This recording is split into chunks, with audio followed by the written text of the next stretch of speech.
Welcome to the Franchise Secrets Podcast with your host, Eric Van Horn. And my guest today is Mark Johnson. And he's the guy that was one of the first people that I met in franchising, taught me a massive amount about area development, and just a guy that I've gone back to. And I've mentioned him on several podcasts that I've been a guest on. And I want to get into some of the things that he taught me early on. He probably doesn't even know about it today, how impactful that was. But Mark, looking forward to this conversation with an old friend. Welcome to the show. Well, Eric, thanks for having me, and feel honored that you invite me on your show finally. Well, I finally got a response out of social media, and I jumped on. I think you said probably hi or a smiley face, and I think I jumped in and said, "Hey, Mark, will you please be on my podcast?" Yeah. So no, I mean, we go way back. I've told the story how I sold my first investment house, bought into my first franchise that you were a part of. And I went to a discovery day, and I think the main reason I went was to eat free food, got involved with stuff, started my first franchise, still needed free food. And I remember going over to your house at the time, and you would order at one of the nicest restaurants that I'd ever been to at that point. And you would just order in piles of food, you'd pay for it, and I would eat, and we would just talk and have a good time. So those were some of my earliest memories of getting to know Mark Johnson. Well, you know, I was in anticipation of the show. I was thinking about that, of when you and there was a couple other people that used to come over, and actually you were single back then, and used to come over, and we'd hang out, and we would just talk and discuss about things, about business, about life, you know, about spiritual things, all. And it was really great. And I was thinking about how, you know, when I was coming up, because I'm a little bit older than you, when I was coming up and not having somebody there that I could go to and talk to. And we all know about, or we should have, you know, we all know about, you know, Rich Dad, Poor Dad, right?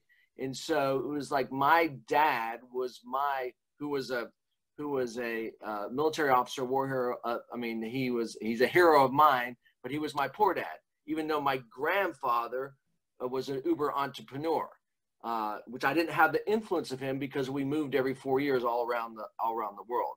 So it was, it's great. And let me just say this for the record.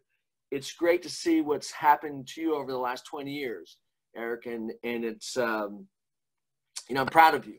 I really am proud of you. And it's great to see. Like I said, it's great to see what's happened to you.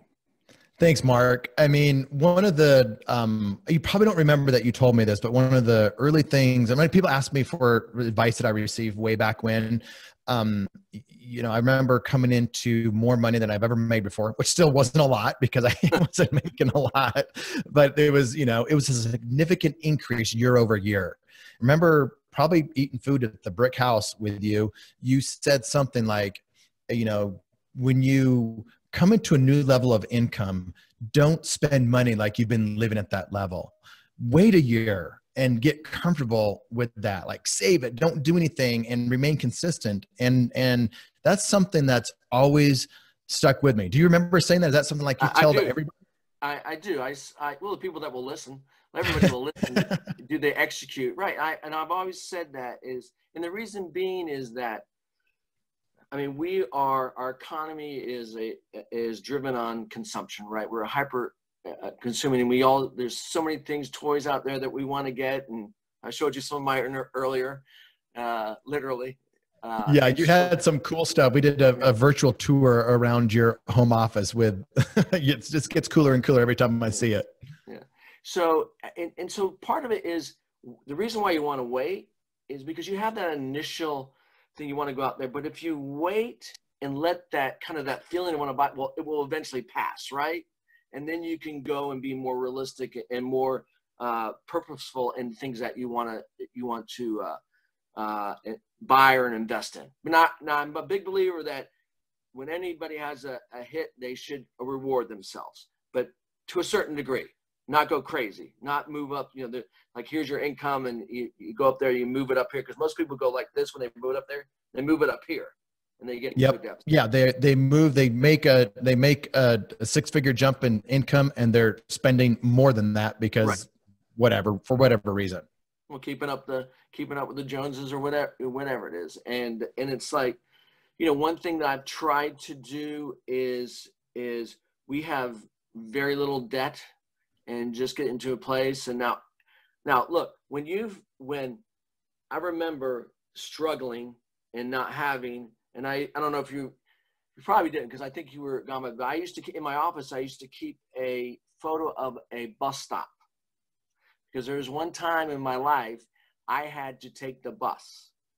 And I remember sitting out there one day as cars are driving by, looking at me, and I actually had to go to work for this is years ago. This is probably 35 years ago. I went to work for my brother-in-law, and I was a service writer, and I had the name of the dealership here, and over here was Mark.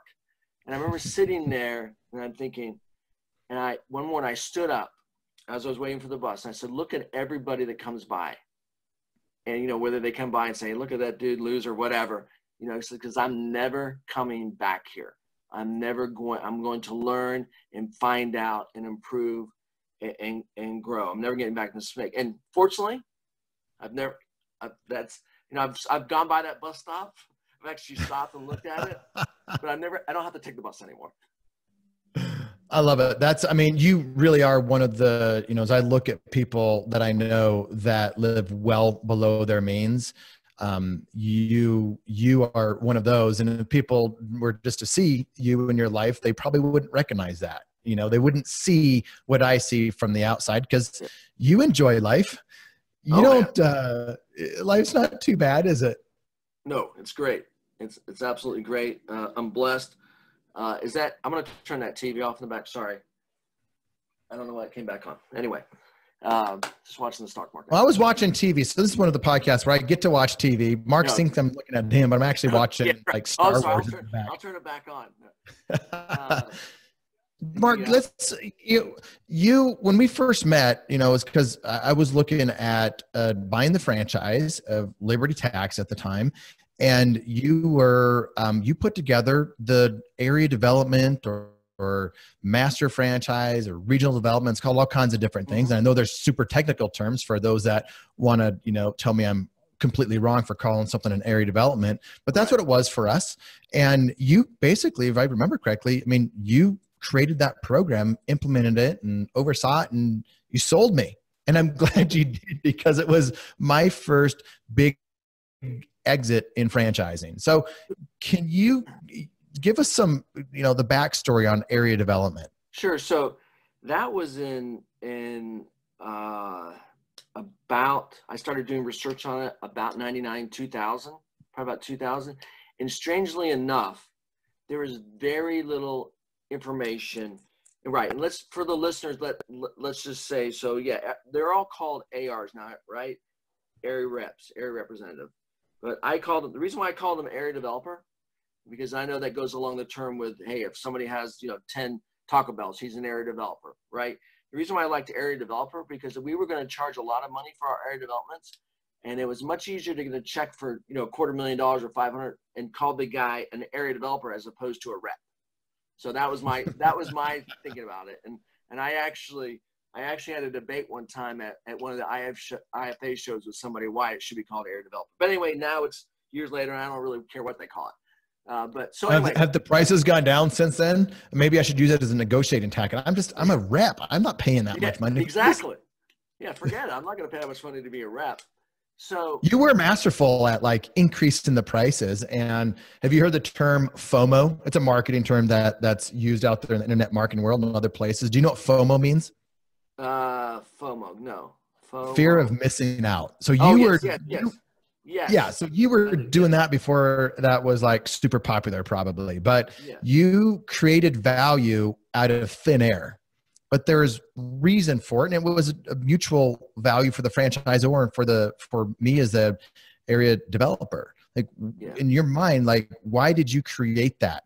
Okay, so the reason why I created it, and I did a tremendous amount of study at the time because if you go back and look in franchising, there was a lot of companies that used master franchising. Take for instance H&R Block. And a lot of other companies. And what they had done is you had, and this is, before the internet. So you had all these master franchises all over the country. And so you had different systems throughout the country. And so that's why that a lot of the franchisors lost control or didn't have uniformity all the way through. And so when I was putting it together, I said, how can I create something that's going to create uniformity, that it's going to work for everybody, right? Because it's like a three-legged stool. It's got to work for the franchisor, the franchisee, and the air developer, AR, whatever you want to call them. And so, and then it's fair and equal, and everybody has to, equal risk, equal reward. And so that's what I try to do, create that. And yes, and it was, and so as it grew, and obviously we were involved in a franchise that was growing very, very rapidly at the time. And as it grew, this formula I used to have, that it was secret formula. I know you tried to crack it a couple of times, but anyway. I tried unsuccessfully. And as I just said, as we grew, then, and new areas, then it was based on, besides it, a lot of times we started selling areas and it had existing cash flow. So that was worked into it, a multiple of the cash flow plus the population and so on and so forth. So super top secret stuff. Yes. Yeah. Cannot crack that code. But the code that it just had, all I remember is like the multiple, and it just kept getting bigger and bigger when I had to invest into it. Yes. Yes. Well, also too is you think about, and that's why, remember I had everybody sign a confidentiality agreement, and it was like, I tried to create this thing of a kind of an exclusive club. Okay. Some people would come in and they'd want to be a franchisee, and then I'd look at their, request for consideration, and I'd look for certain. Which is basically how much the request for consideration is. How much money do you have as a net worth, and how much can you afford? And that's what it's basically their net worth statement. Yes, yes, and so I would start there, but I would have a conversation with them when they came into a, open house, discovery day, yeah, whatever you want, whatever they're called, we're going to call them. And I would have a conversation with them. I said, do they have the skill set that it takes to be an area developer, to work with these franchisees? And it's because it's kind of a servant leadership, role. They've got to work for the franchisees and help them to grow their business, and also hold them accountable to what they have to do, to create value for everybody. So, and it's like, I think we had a pretty good track record. I think so too. I mean, I came in and I thought I was coming in a little bit late, but as I realized, the value kept increasing and I kept buying more, and it was a really good thing. Like I said earlier, I mean, it was probably at that point the biggest exit that I had in franchising. That was a catalyst for me to do bigger and different things. And if I hadn't had that, I don't know, that rounded me out. I was young when I was doing it, but it gave me a tremendous amount of just insight into basically being a mini franchisor. And I didn't have the experience. So I relied on people like you and other mentors within the company to help me. And I didn't realize it at the time how valuable it really was. But, and a lot of us area developers that you brought in early in the day are doing some very cool things today. And I get together with them when we talk about it. I mean, it's pretty amazing. Yeah. I see everyone and the things that you all are doing. And then, every once in a while I'll run into somebody or talk to somebody. And, and that's another great thing about franchising is obviously we're in it to create value, to create cash flow, to create equity. And, but it's also the relationships that you develop over the years. Sometimes I think that's lost. I mean, I think that's in a lot of ways more valuable than, obviously we need the other things to survive, cash flow, to all the things we have to do. I mean, you got 3 daughters, man, those weddings are going to have to pay for in the future. Let's switch the subject. Hey, I've already been there, done that. One down, one more to go. And then I have a son. So, but yeah, so you do learn a lot. Everybody was really stretched and learned, and a lot of things that we were doing, it was kind of cutting edge because nobody else was doing it, and now everybody's doing it. Well, and let's talk about that, because since then I've gotten involved with other ones, and you never realize how good you have it until you experience something else. Yeah. And you know, I've been a part of other area developments that all of a sudden it's like, hey, you're the area. Well, maybe I was, because I was the area rep. Maybe they're like, hey, you need to work more because you're a rep. You're not a developer. So since you're an area rep, Yeah. you've got to do a lot of work, a lot of training. And I was like, wait a second, I wasn't used to doing all of this. And so not all area reps are ARs are created equal. Some of them, you're doing a lot of work, and some of them are, you know, not as much. Like, where have you seen the evolution of this go in franchise in the last 5 years?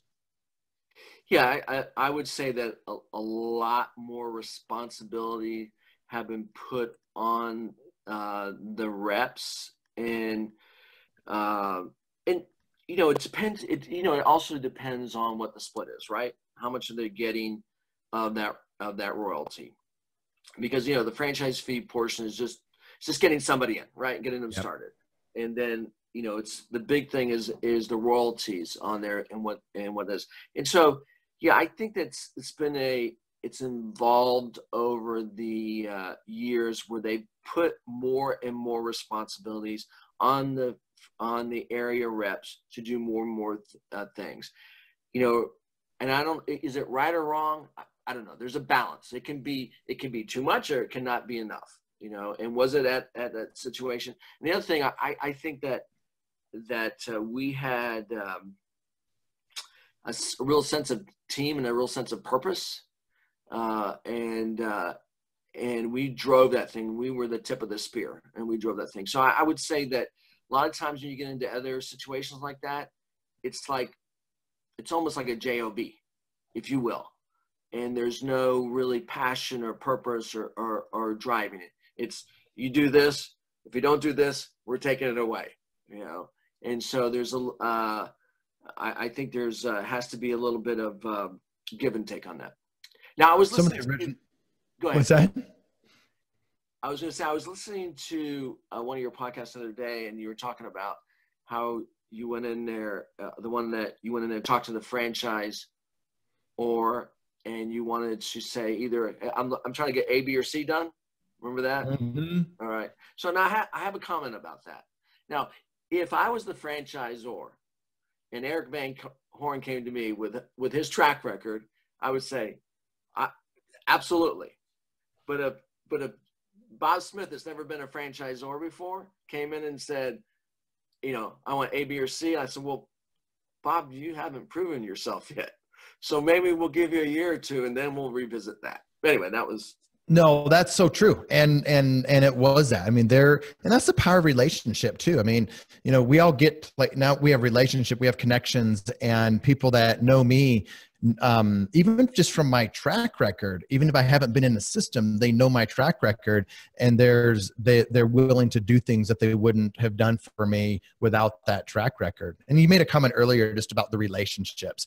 And so I need to know from you, like, is it your skill set, or is it just luck that, like, you had a great crop of ADs that came through? Some of them are still friends today. I have phone calls with them on a weekly basis, and some of them have been or currently my business partners in different ventures. But I mean, it's really amazing the quality of people that came through. I mean, you can't be that good. So, Are you? Well, I don't know. You know, the results, right? So I think that believe it or not, in the system that we function, I had the final say. Right. That's why I said, believe it or not, right? You snuck that in there. Yes. Yeah. And so I handpicked people, and a lot of them I was thinking about, okay, like I said, they would come to that discovery day, and a lot of them, you know, I would ask them a certain amount of questions, and I wouldn't, before I'd even bring up about the possibility of being an AD/AR, you know, and I wanted to find out where their head's at, where their drive's at, what's their passion. And so, and a lot of times it's like, you know, is this person also going to fit in our team? Because that's why I looked at it. And so, and you're right, we had a lot of people, you know, we put together a championship team, I would say. Now there were some things that happened within the industry later on, but yeah, it certainly, the team members that we had for the most part really drove the company. So I think there's some takeaways for some franchisors out here, whether they're doing ARs or they're not doing ARs. But I think like what you're talking about, relationships, exclusivity, high performers, that's what that group kind of was. And not that we were, I wasn't always a high performer. I wasn't always, I deserve to be in that group, but it elevated me. And I was around a bunch of high performers, top performers, people that were going to push me. And today, like, I'm all about that. I put myself into uncomfortable positions to be around high and top performers in different industries. But I think franchisors some of them may be missing it because they are not putting together that ecosystem of top performers and giving them an environment for them to get together and help each other and to excel. A lot of the top performers are kind of silos unto themselves out there, don't you think? Yeah, absolutely.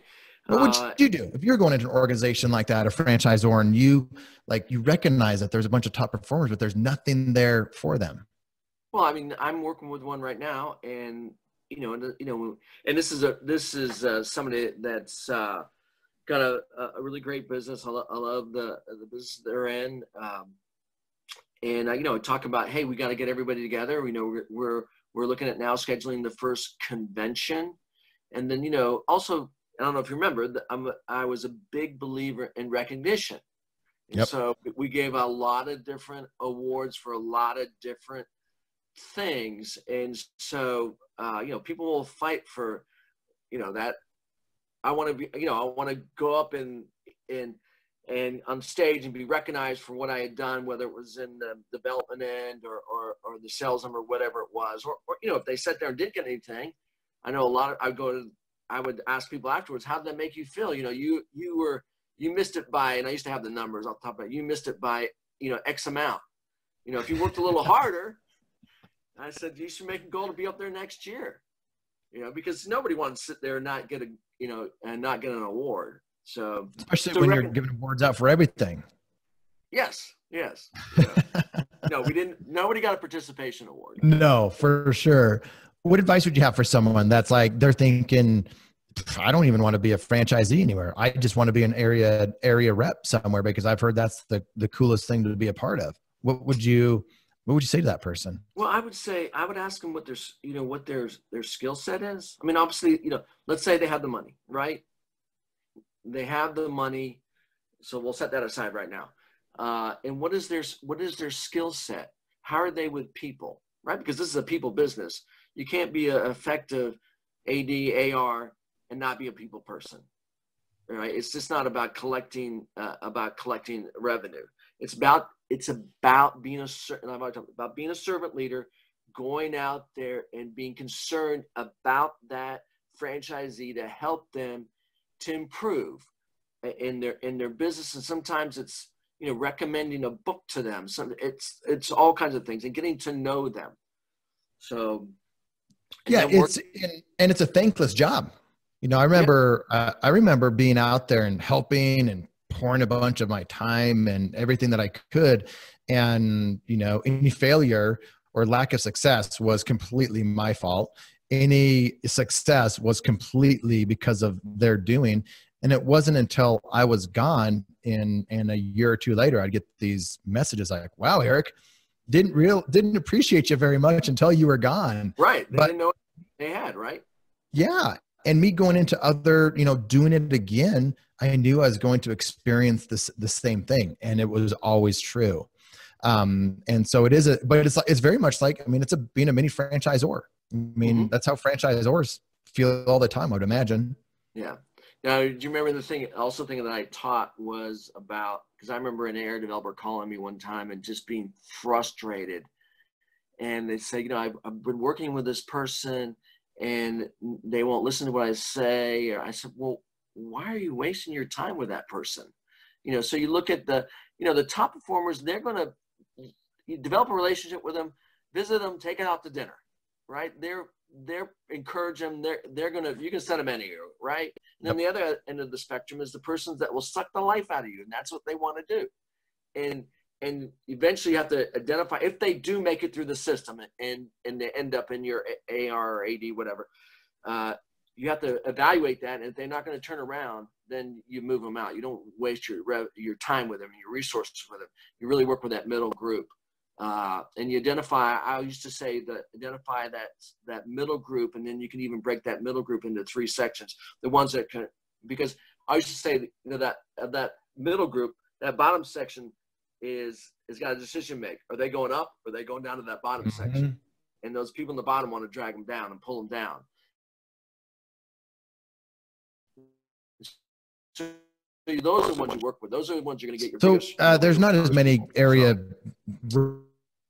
rep opportunities out there anymore. And there's really I know about a number of different ones that are just not in the magazines, they're not announced. And so I see a lot of that stuff because just connections, but there's really no place to go and find out a bunch of opportunities with area reps. You definitely don't want to, I don't think, and correct me if I'm wrong, but get involved with one that doesn't have experience in that program, because it can become very difficult if they're doing it for the wrong reasons.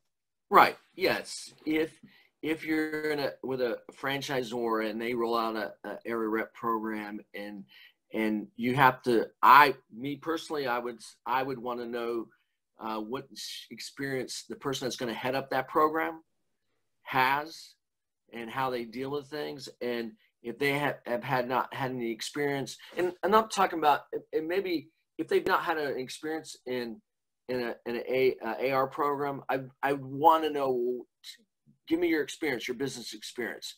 Tell me what, how you deal with certain things and that. And so, so if they didn't have that, I would want to know the other thing about them. And so then I'd make a hard decision, is this somebody I really want to, align with?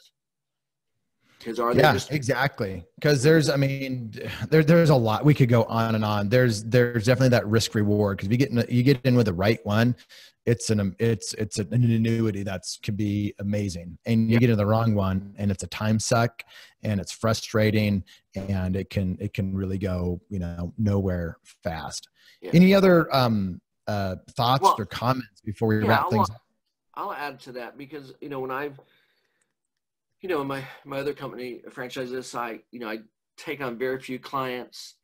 I'm very fortunate. I don't want to take on a bunch of clients, but in the ones that do want to roll out an AR program now, AD program, I'll say, look, a lot of them do it because they want that revenue, right? They're trying to bring in that revenue so they don't have to give away a lot of equity. And I say, it's going to happen. I said, you better be thankful and remember this moment. This person writes you a check for an AR, because it's going to change. And you're going to say, when their check going out, I want you to remember this moment today where you got this check coming in, because it's just a natural process. And it's like, and my point is, look, if you don't want the ARs anymore, then buy them out at a fair price. Don't try to steal it from them. Don't try to rob it from them. Don't try to look at the agreement. They helped you in the beginning and built it. If you want them, pay a fair price for them. Yeah. And you did a soft pitch for Franchise This. And we'll put that in the notes for the show, but it's Franchise This. And, if you need help or just insight on AR, thinking about doing it, might be a good fit, check out franchisethis.com or go to the show notes.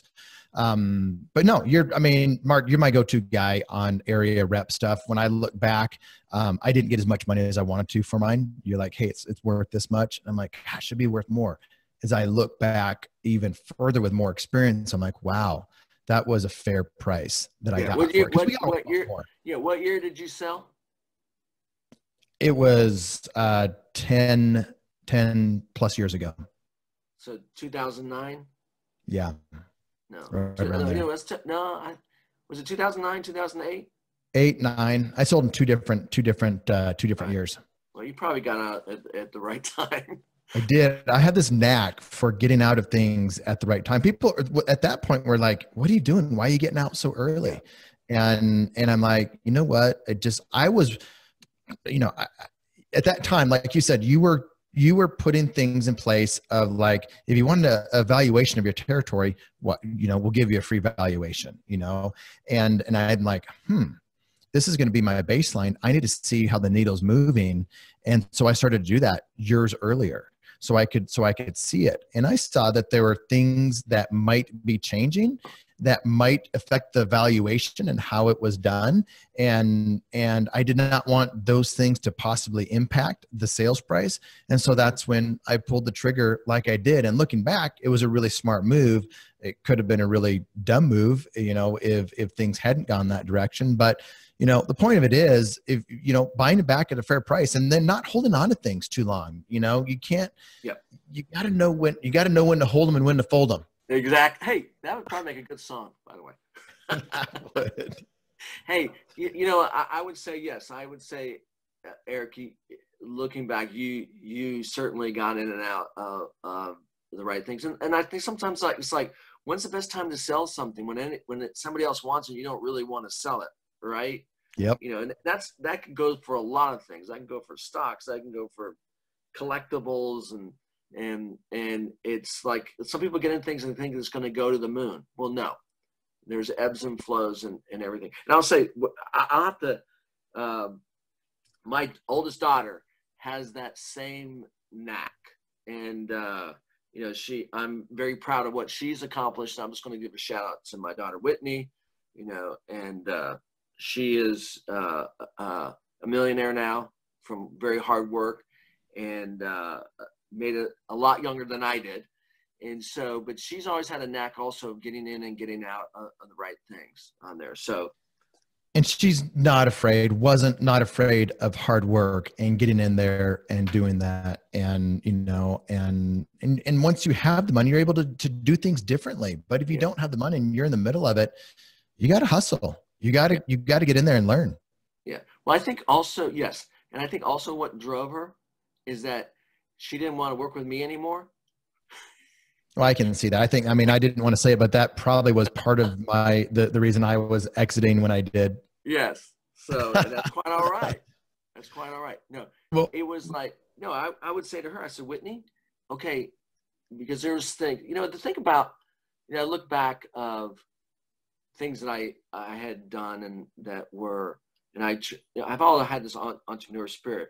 And it's not the things that we're good at that's our downfall. It's the things that we're bad at that's our downfall, right? And that's why when I first found out about franchising, I loved it. I thought it was great. So you love franchising, it sounds like. Yes, I love franchising. That would be good. Yes. Very interesting. Yes, .com. Very interesting. Your heart. Is that a road in the heart? Yes. No, it's a mountain. It's like a mountain. Yeah, that's a road to a mountain in a heart. Yeah. Where did you get that road from? I'll have to send you my logo for my franchise path. I hope I stole it. You did, man. Or 99 Designs stole it. Yes, they probably did. Was that 99 Designs? Yes. Anyway, so actually I hired somebody like that, and I didn't like any of their designs, so I designed it myself.